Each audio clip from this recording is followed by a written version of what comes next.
What up, OU Insider VIPs and newcomers alike? I'm Parker Thune.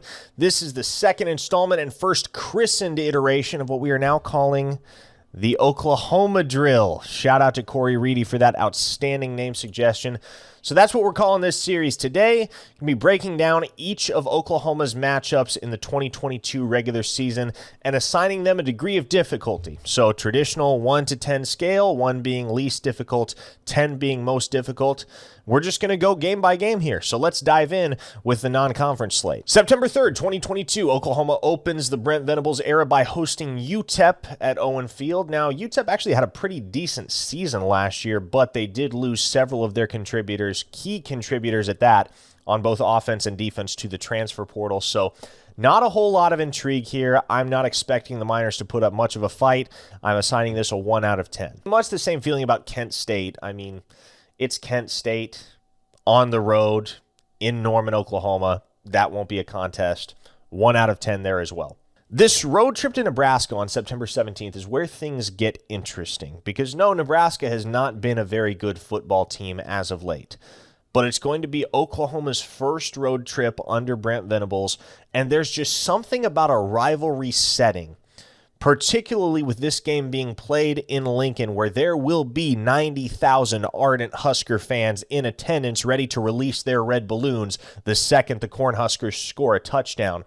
Something tells me this game is going to get interesting. And obviously it got interesting last year at Owen Field when the Cornhuskers came down as heavy underdogs, and Oklahoma barely survived with a 23-16 victory. Add in the fact that there's arguably no player in college football more motivated to beat Oklahoma than Casey Thompson, and I do think Oklahoma is in for pretty tough sledding up in Lincoln on the 17th of September. I'm going to assign this one a difficulty of 7 out of 10.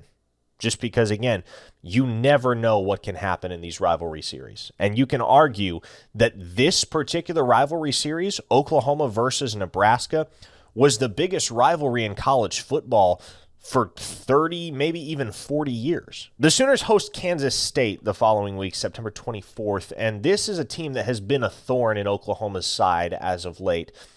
You think back to 2018, the Sooners won that game 55-14 in Norman, but the 3 matchups between the teams since then, a 48-41 Kansas State victory in Manhattan in 2019. Come 2020, the Wildcats rallied from a 21-point hole to beat the Sooners 38-35 in Norman. And then when the Sooners visited Manhattan once again in 2021, they had to sweat it out late to preserve a 37-31 victory. So in the Chris Kleiman era, this Kansas State team has made things very difficult for the Sooners. There's some cause for apprehension with regard to this game, not just because of the Chris Kleiman factor, but also the reality that Kansas State's going to have one of the best skill position players in the Big 12 at their disposal in Deuce Vaughn. And Adrian Martinez, is he elite? Not necessarily, but has he played a lot of football in his day? Certainly. And he was a guy that had one of his best performances of the 2021 season last year as the starting quarterback at Nebraska when the Huskers visited Oklahoma. I'm going to assign this one a difficulty of 6 out of 10, especially at home. I do think the Sooners get it done, but I don't think it's a walk in the park by any stretch of the imagination. As we move on to TCU, whom the Sooners will visit on October 1st. Again, this game is going to be played at Amon G. Carter Stadium. The last time the Sooners were there in 2020, they walked away with a 33-14 victory. This game could get dicey, I think more than anything, depending on who TCU starts at quarterback. Is it Chandler Morris or is it Max Duggan? Because I think if it's Morris, you have a lot more to worry about than if TCU rolls out Duggan for a 4th straight year against the Sooners. To me, I'm going to assign this one a difficulty of 5 out of 10, just because I'm not exactly sure what this TCU offense is going to look like. And again, I think a lot of that is contingent upon who is the starting quarterback for the Horned Frogs. Is it Morris or is it Duggan? For that reason, I'm pretty much split down the middle here. Then, of course, you've got the Red River rivalry. At the Cotton Bowl, Oklahoma, Texas, October 8th. You can make the case that this is always the toughest game on Oklahoma's schedule, and I think there's truth to that. In general, you always get these two teams' best shot, and it's one of those rivalry series where you can throw records out the window, you can throw the eye test out the window, you can throw the discrepancy in talent, if there is one, out the window as well. You never know what's going to happen in this game and in this series. For that reason, I'm going to assign this one a difficulty of 9 out of 10.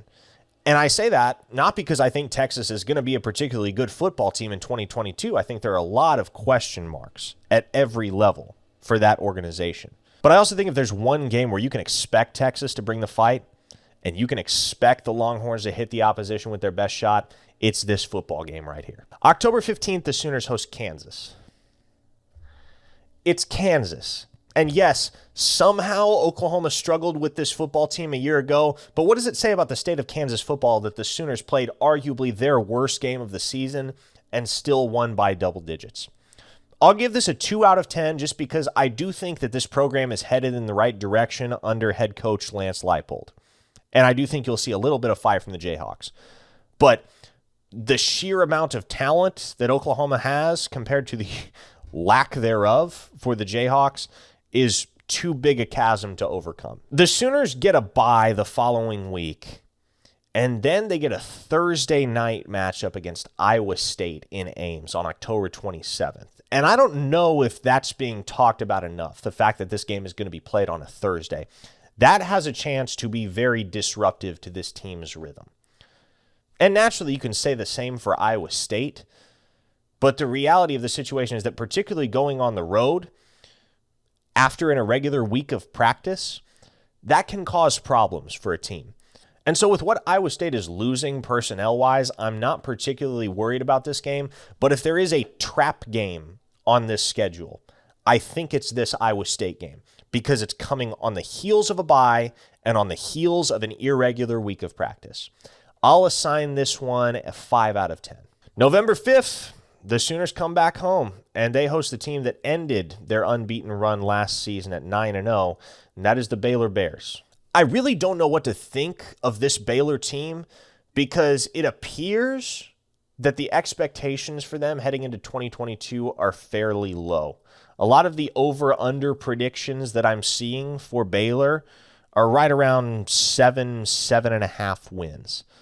I think they're going to win more games than that, but I also think, much like Iowa State, they lose a lot of talent, and I'm not sure whether that's something that they're going to be able to overcome against what will be a very well-coached Oklahoma football team. I'll give this one a 6 out of 10 just because I think on the heels of last season's inspiring and convincing win over Oklahoma, the Bears might have a little bit of juice coming into this matchup, but I still favor the Sooners. I'm not too particularly worried about Oklahoma's road trip to West Virginia on November 12th. I will say I'm super excited for that road trip because I've never been to the state of West Virginia. Obviously, that game was canceled in 2020, so didn't get the chance to make the road trip up. Very excited to see Milan Pushkar Stadium and take in the overall experience of the Mountaineer State. But let's not kid ourselves. This is not going to be a great football team in the year 2022.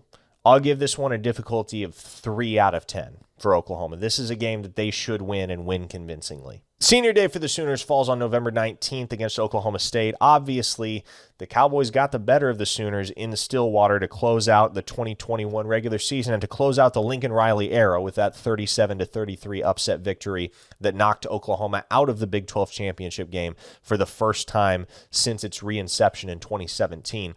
I don't know what I think about this Oklahoma State team because I was not sold on them at all heading into 2021. I thought that was a team that would win 5, maybe 6 games. And Mike Gundy did an outstanding coaching job to be able to milk 11 wins out of that football program, plus a bowl victory. Again, based on the fact that I was so low on the Pokes heading into 2021 and they so dramatically exceeded my expectations, I don't want to sell them short because I do think they still have a lot of talent on that football team. They're adding a guy that was one of my favorite players at any position in the 2022 cycle in Talon Shetron, whom I think can be an immediate game changer at the wide receiver position. But I don't know that especially at Owen Field, Oklahoma is going to struggle to put away their intrastate rival. I will assign this one a difficulty of 6 out of 10. So that brings us to November 26th in Lubbock against Texas Tech, the regular season finale for the Sooners. I think the Red Raiders could surprise some people in 2022. I really do. I like what Joey McGuire has assembled there. I like some of the talent that Texas Tech has, particularly on the offensive side of the ball. And I think they could be poised to win 7 or 8 games in year 1 under McGuire. That said, what's the perennial concern for Texas Tech? It's always the defense. Always. And as I look at that side of the football for the Red Raiders right now, there's really not all that much to get excited about and not a whole lot that would inspire confidence that they're capable of hanging against a team like Oklahoma that's going to be very well coached and fundamentally sound on both sides of the ball and that won't give you opportunities to capitalize. I'll say this game is a 4 out of 10. So there you go. All 12 games on the 2022 slate for Oklahoma, ranked by degree of difficulty. I imagine we'll revisit this conversation over the summer and as fall camp dawns, but for now, that's the way I perceive each of the Sooners' 12 opponents individually. Let me know down in the comments if there's a particular video or topic you want to see next. Head over to OUinsider.com where you can sign up for a VIP subscription and get the inside scoop on all things OU football and recruiting. $1 for your first month if you sign up today. That's that. It's a wrap. We'll see you next time. I'm Parker Thune, and this has been the Oklahoma Drill.